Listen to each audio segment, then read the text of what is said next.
Ladies and gentlemen, welcome to part 6 of the Chris Chan and Alec Benson Leary phone call series. Now, where we left off last, Chris was telling Alec how naive he was for not believing that, not believing that the cartoon world is a real thing, not believing that the Roger Rabbit Toontown is like a real place. Alec is just so naive for not thinking that, like, how in Chris's mind, you can't possibly not think that that's a real place, because to him, that's where he escapes to, it's his happy place. And for someone to say that shit doesn't exist, it's a gobsmacking to Chris. Because even still to today, this call happened 15 years ago. Even today, Chris still believes that world exists. And then we get to the point where, Chris is being a huge hypocrite, telling Alec that, your art doesn't look as good as mine because mine's hand-drawn. Even though Chris puts his hand-drawn work onto the computer afterwards and photocopies it, uses the computer to make the text look better. Chris does a lot of the stuff that he was criticizing Alec for, and when Alec presses him on this, Chris tells Alec, well, Chris's mom even thinks that Chris's stuff looks better. So, that's solid proof right there that Alex is so much more crappy than Chris is. Chris is just showing his true colors, showing that he's still, no matter what situation he's put in throughout his 40 years of life, he was going to act like a child. And it's something that Chris can't help because he's always sitting there in the mindset of a child. But it's a really interesting call, look into Chris's life, and to see how he would react in like a real business situation if it was actually happening to him, because he wouldn't be able to take it serious at all. So we're going to jump right back into it. So I hope you guys spark one up, sit back, and enjoy it, because this is going to be a long one, ladies and gentlemen. Yeah, it's the same. Okay, but still, it's crappy compared to mine. Even my mother agrees. Oh, hey, come on. That's a little insulting, Chris. What do you mean crappy? I mean, my mother says that my comic is, the most beautiful comic she's ever seen too, but I kind of think that's just because she's a supportive mother. Mothers are supposed to support their children in their endeavors. And I have, I have got 20,000 fans now that love it too. None of them are my mother. My mother doesn't actually use a computer. I just show her the printouts. I get complimented on my arts all the time. It's kind of sad when you think that most of the positive words Chris got regarding his art probably did come from his mother, because for the most part, when he put that shit online, you had a few people fucking around saying, oh man, it's how beautiful is this, Chris? You're such a good artist. The trolls who were kind of nice to Chris, but for the most part, you'd have people telling Chris how terrible his art was. So I think he's kind of bragging to Alec here, like, hey, my mom said it was good and all, because it's really the only person who's ever said it to Alec, and Alec knows that, so that's why he's bringing up that everyone tells him how good his is. It's just kind of knocking Chris down a few more pegs, as many as he can. I mean, it's okay to disagree. I'm curious why you think it's crappy. Because it's computer drawn. It's not originally hand drawn. I just told you it is hand drawn. It's hand drawn on a tablet. What do you mean it's not original hand drawn? You don't have the old-fashioned original pencil or pen markings. That's what I have. So because I don't have smudge marks on my paper, is that what you mean? That was another reason I went into the tablet, because I got a lot of smudge marks on my paper when I was doing that, and then I had to, spend extra time erasing it. Okay, by comparison, could I say that are cars not, true original transportation because, people should be using old-fashioned horses? It's apparent the whole time, but the second Chris says the words, it doesn't have the old-fashioned pen or pencil markings. That's what mine has. It becomes, Chris doesn't care how good or not good Alec's art is. All that matters to Chris is that it looks worse than his, because he can't have someone having something better than him. In his mind, his shit is perfection. So unless Alec gets on the ball and starts making stuff to Chris's standard, to him it's always going to be crappy. And, he just wants to find any reason to put down Alec's art because people are liking it more than Chris's. Chris said it in the beginning of the phone call. People, around this time, the trolls convinced Chris that all these fans were going to Alec. They all loved his art so much. So Chris just wants to find a one-up on him, He already asked Alec to ask the fans to come back to Chris. And it's just obvious that he's getting very desperate at this point. And also, Alec brings up a very good point that, it seems like Chris is just picking and choosing little things to be upset about. If that's the case and you should keep it old-fashioned, then, should we still be riding horse and buggies?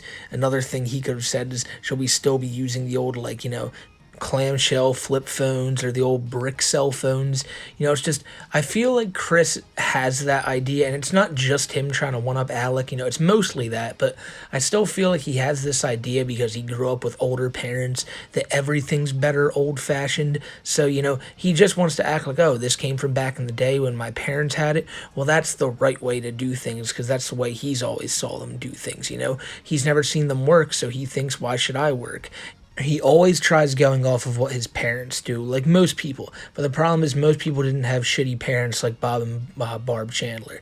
So, it's not, it kind of makes sense as to why Chris ended up the way he was. He tried parroting his parents and didn't work out for him.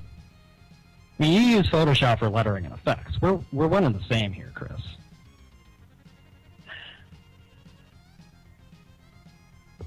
And again, even if I just don't see why, the exact, method I use to draw determines the skill of my art.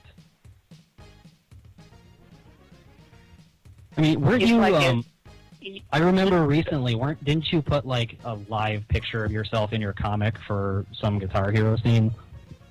I mean, you didn't draw that part in, did you? It at least allows me to actually put myself in my work.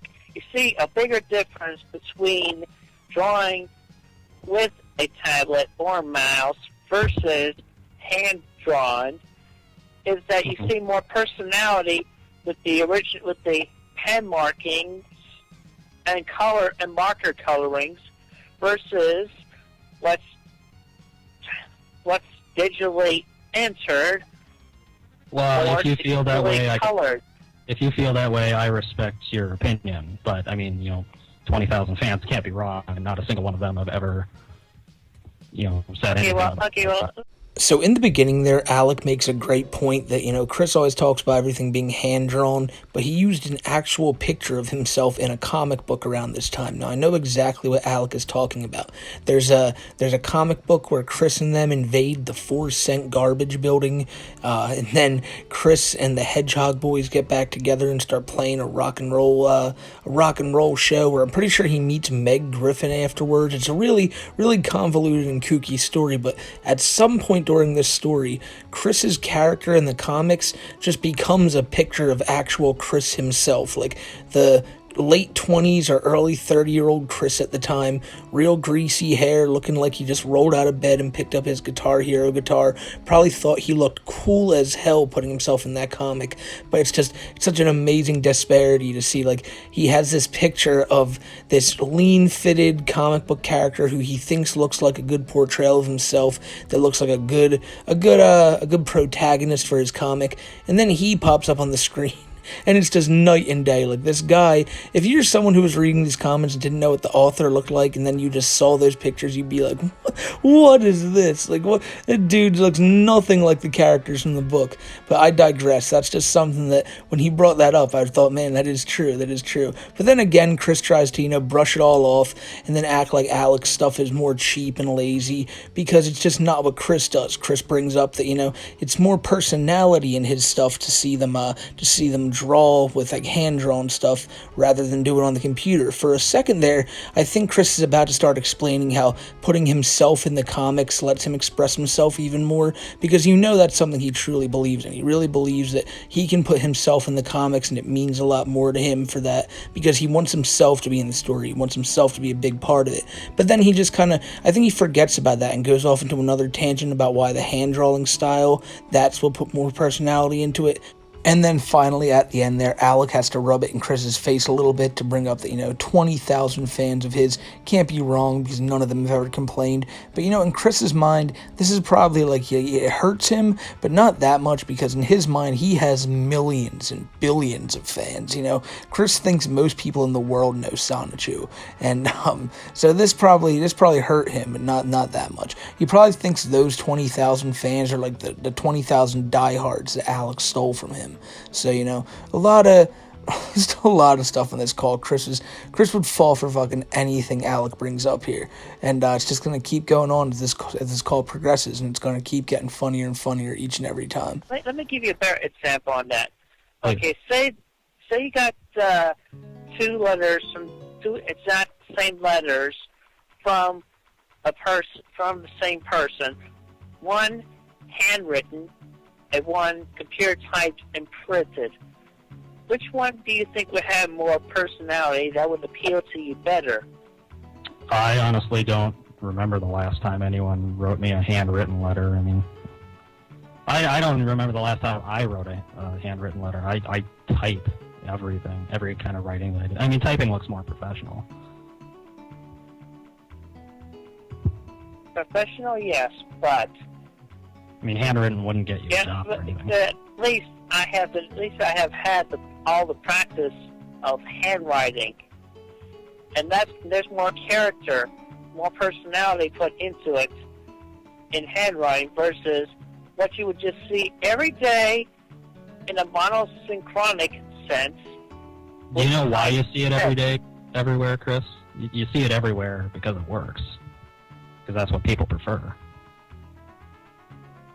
And again, we go back to the theory I just brought up that Chris really just thinks of things through his parents' eyes because that's the only other influences in his life, you know? He's bringing up, well, what would you rather get, a hand-drawn letter or like a typed letter? Now, I know what he's thinking here. You know, his parents probably told him all throughout when he grows up, oh, you have to send people a nice hand-drawn letter. It looks professional. It looks official, you know, a hand-drawn letter that you know, it means a lot to people that you'll show that you'll do all that. You know, I don't know. I'm just thinking of what they'd maybe be thinking. But then when he gets even pressed on it and Alex says, you know, doesn't a typed letter look more professional? Chris kind of sits there and thinks for a second and then realizes, I mean, yeah, I guess it kind of does because it's much more legible and all that shit. So then Alec just starts explaining, well, you know, this is how it works, Chris. It's the new age. It's how things are going to look in the future, and it looks much more professional. And Chris gets quiet real quick because it's just another thing he's trying to get a one-up on for Alec, and it's not going to work. I think we're getting kind of like off topic. I mean, I kind of want to go back to, I understand it can be difficult to, you know, to get to your computer and upload things, you know, in a timely fashion. Sometimes you're not at your computer, things like that, but I mean, you know, Sonic is your franchise. A lot of fans I know are getting kind of, you know, fed up that you don't have pages uploaded every day. I mean, Sonic is that's your franchise, right? I don't know. I mean, I've got a lot of stuff going on in my day too, but I make sure to get at least 1 or 2 pages uploaded every day, which has been more difficult since my school term started because I'm in full-time school and you know, I work still. I'm still working at the station, but it's just a recommendation that I know it's difficult, but I recommend that you try. That's all I'm saying. Yeah, well, I have been drawing the pages, and like I said, I cannot help it if I can't upload on some days, but at least I do upload them in the bulk on when I can upload.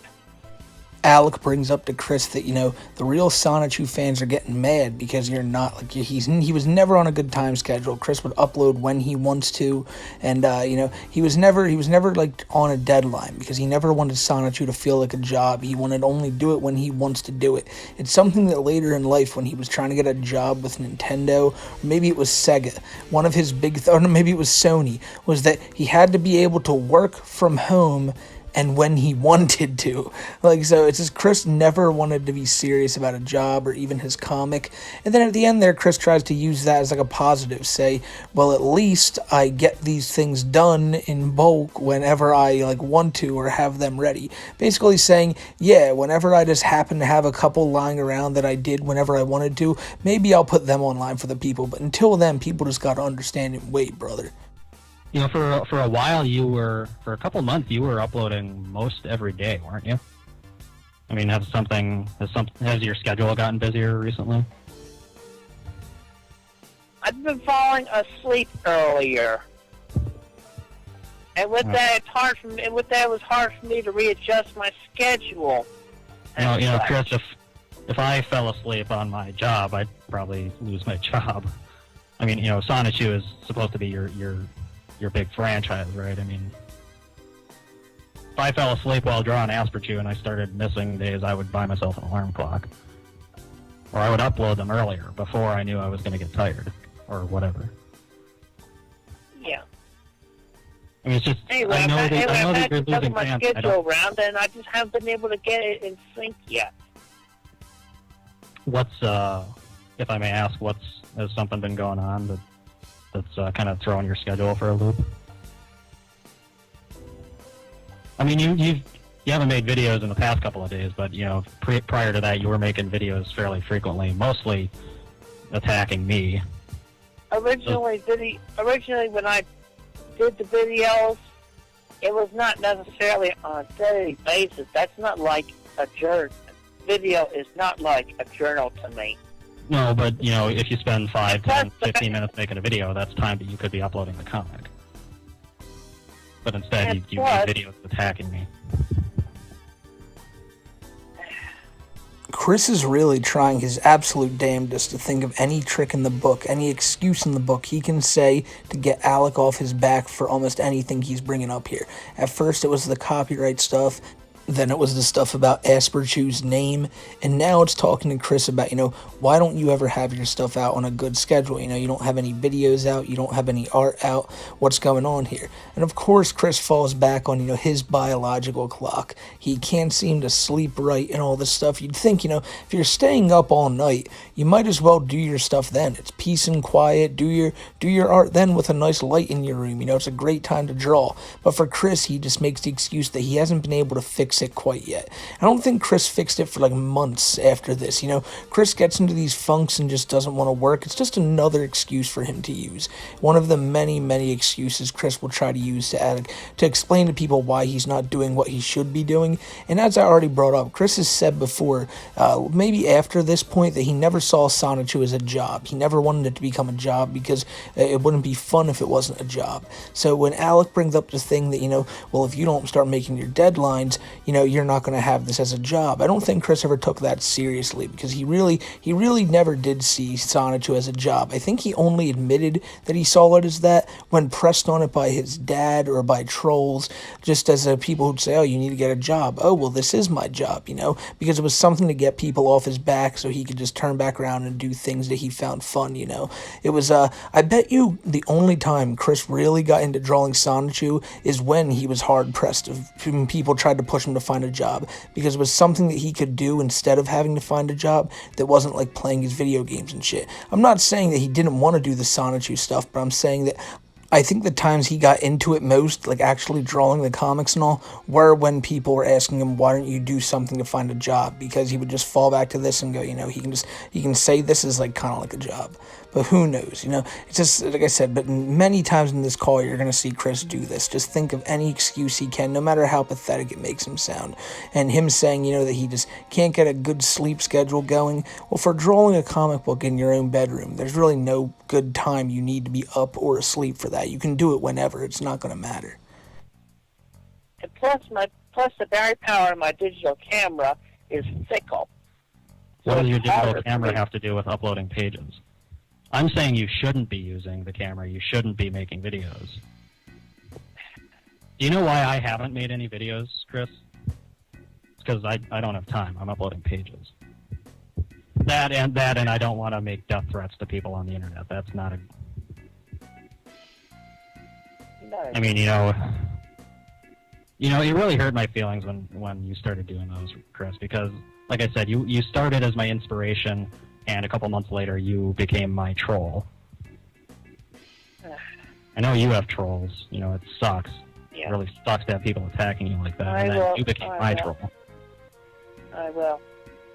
I always talk about it in these calls, but this is something that Chris would really see as like talking to a fellow business associate, and it's someone that he's literally made death threats to, someone who he said that, he wants his dog to eat Alec's soul. Like, he just says all this just wacky shit that he'd say to his trolls because he sees everyone who opposes him as a troll.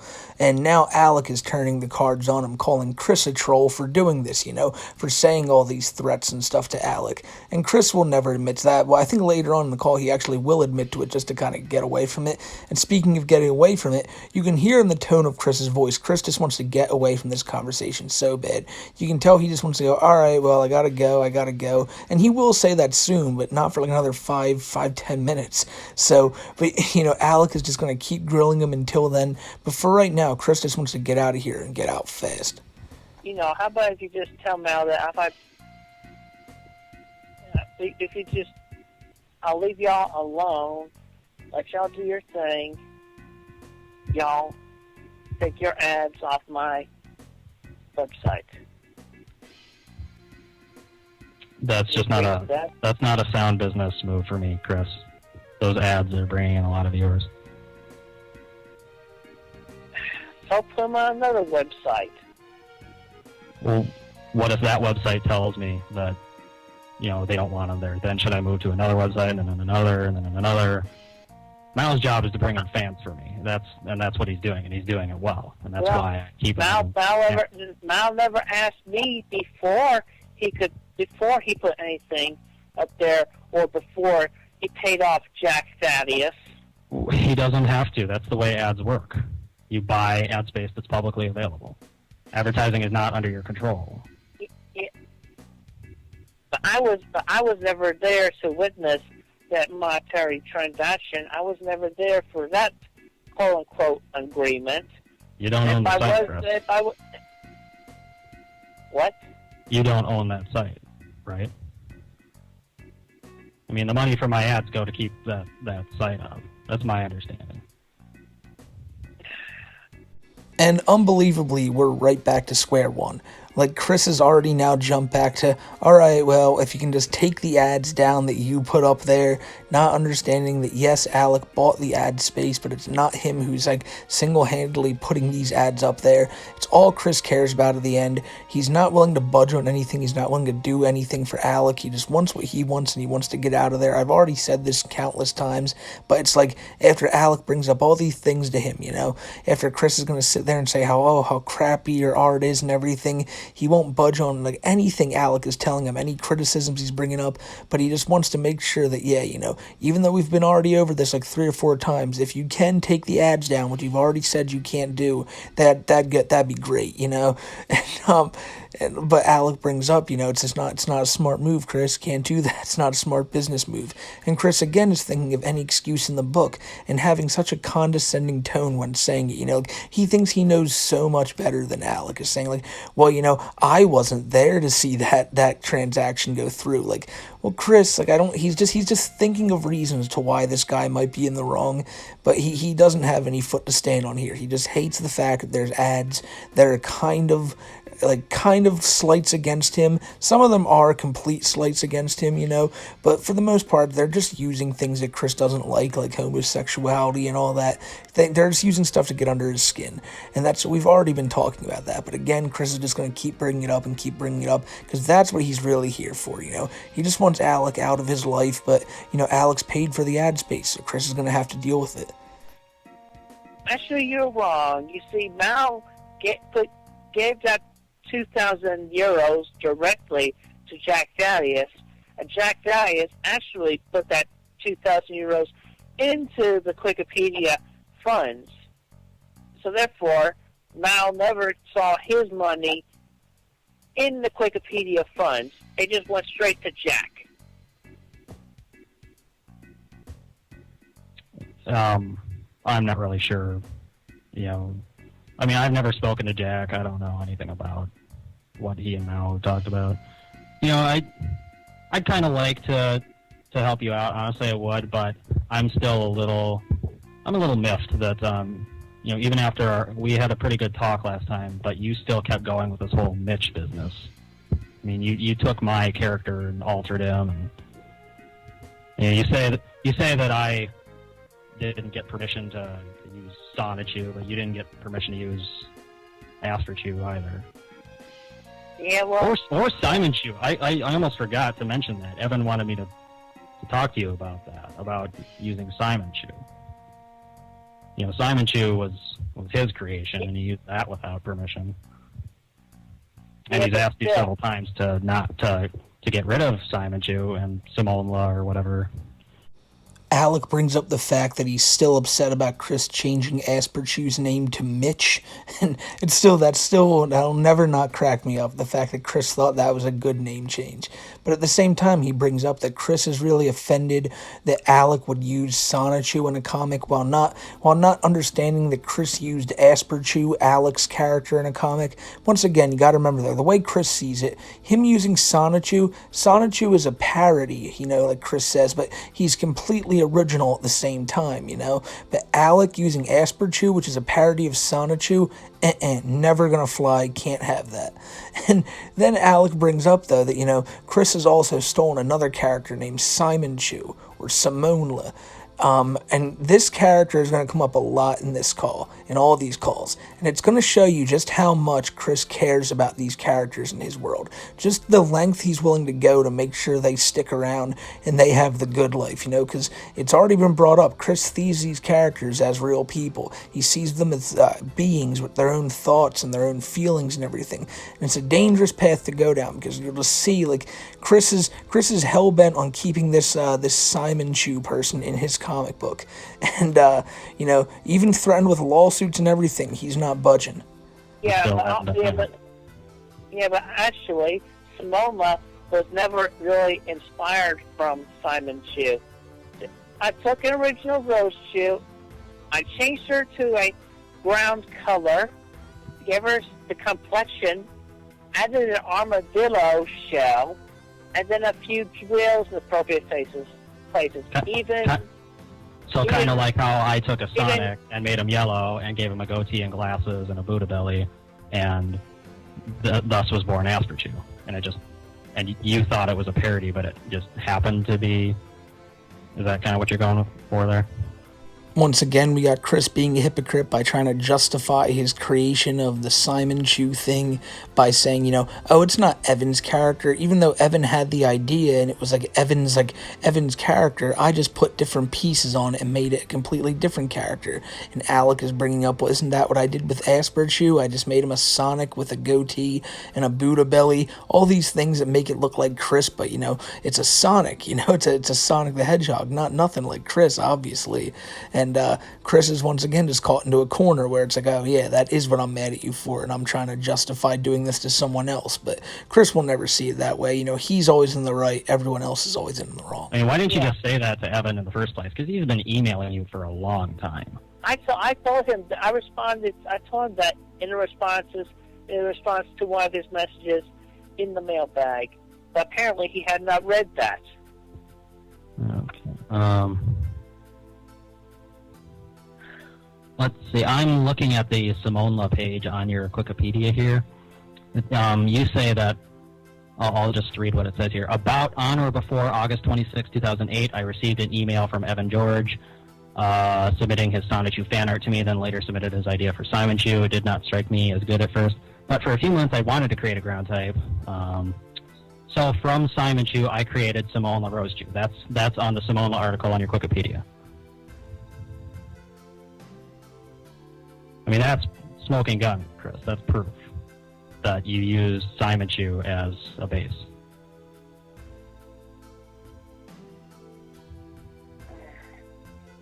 Chris has the same rebuttal every single time. It's a very faint stress sigh, a grunt in the background. Like this time it was just like he hates this so much, he can't stand being told the truth because he's trying to act like, this Evan guy. Evan had nothing to do with the creation of this character, even though Chris has written himself that, Evan came to him with this character. Chris didn't really like it, but a few months later he thought, hey, that's a good idea, so he made his own version of that character, basically just stealing it.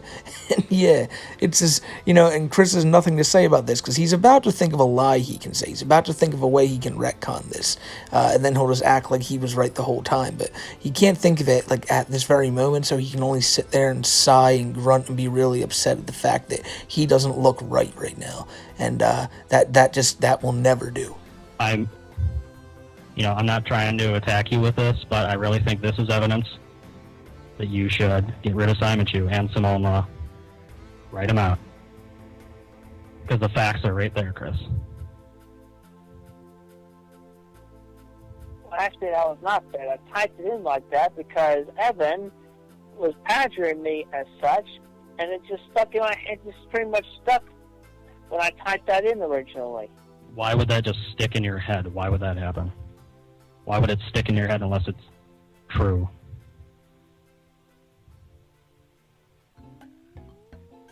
I put it in there to make a mockery out of him. Well, then you kind of lied about it to people, didn't you? I mean, because everyone else thinks that that's the honest truth. Well, I can change that and fix it. Doesn't matter. You already established it.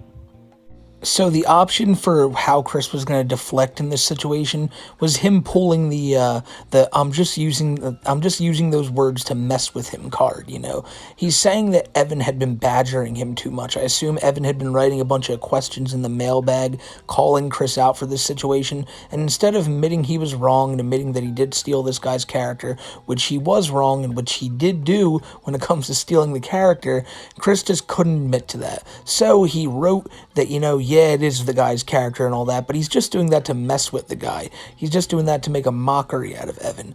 And, you know, and when brought up, well, Chris, you wrote that and it looks completely serious. He just says a smug little, yeah, well, you know, I can go fix that then.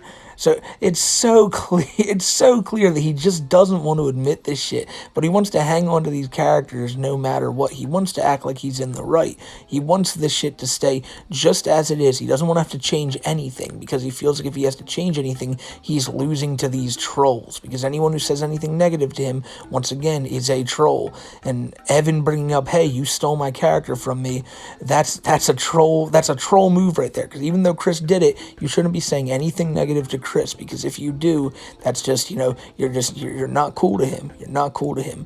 So here, like I said, he's just trying to completely, just try to say whatever he can to get out of the situation. And it just does not look good, does not sound good. It's so obvious that he's just making stuff up. I mean, when it comes to like copyright and that sort of thing, Chris, I mean, the one thing that matters more than anything else is documentation and history. And all of your documentation shows that you use Simon Chu as inspiration. You acknowledge legal liability here.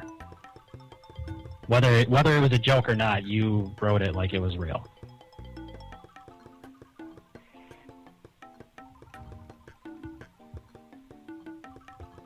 You know, and Evan's been pestering me to talk to you because apparently you're ignoring his emails. Although you ignore my emails too. I mean, like I said, it was a pain just to get a hold of you.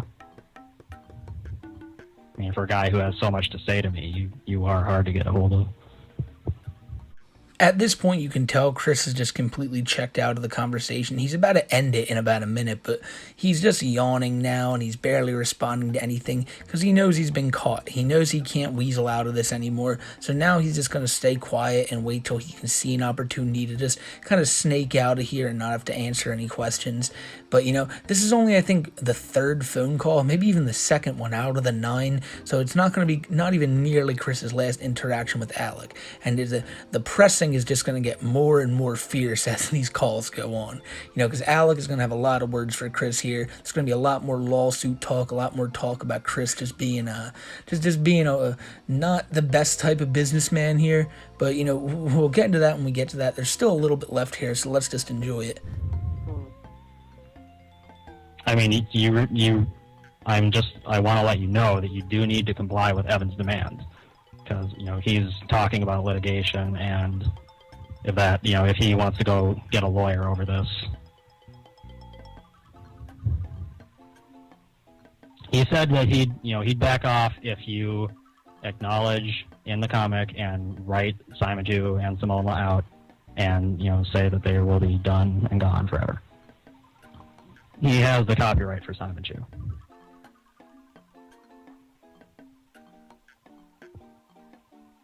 I mean, would you be willing to do that?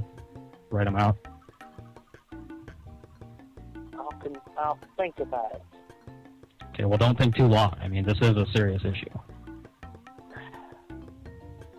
I'm just trying to give you advice, Chris. Yeah. I don't want to see litigation come out of this. Anyway, I'm feeling tired right now. Okay, well, maybe I'll let you go. You have a good night, Chris. All right. Good night. Good night.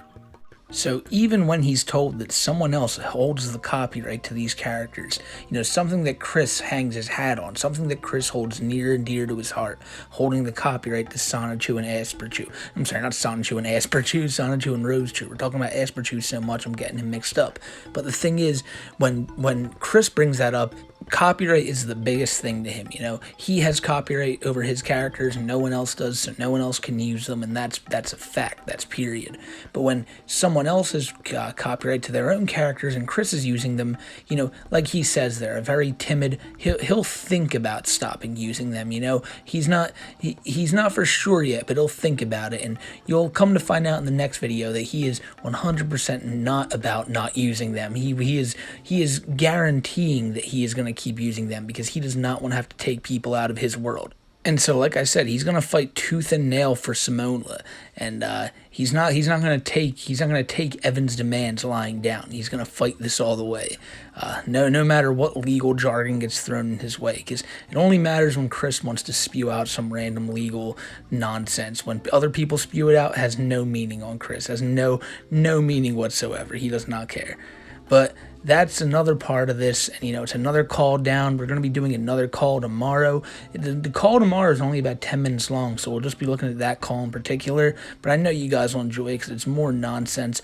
It's talk about the apology video that Chris was going to make for Alec and how subpar it was. So there's going to be more pressing tomorrow, and I know y'all are going to enjoy it. So I want to give a shout out to Vanessa, your mom, Krabby, Liz Vendor, Club Doom, Cody Hale, the Ghostbusters fan, Sky, Scaly Schisms, the Echo Spectre, Mick Surly, Akiba's Beat fan, Kaitan, Pythea, Churlish, Isaiah, Music Biz Marty's Bong, Fiendland's Party Place, and our good old friend the Night Owl.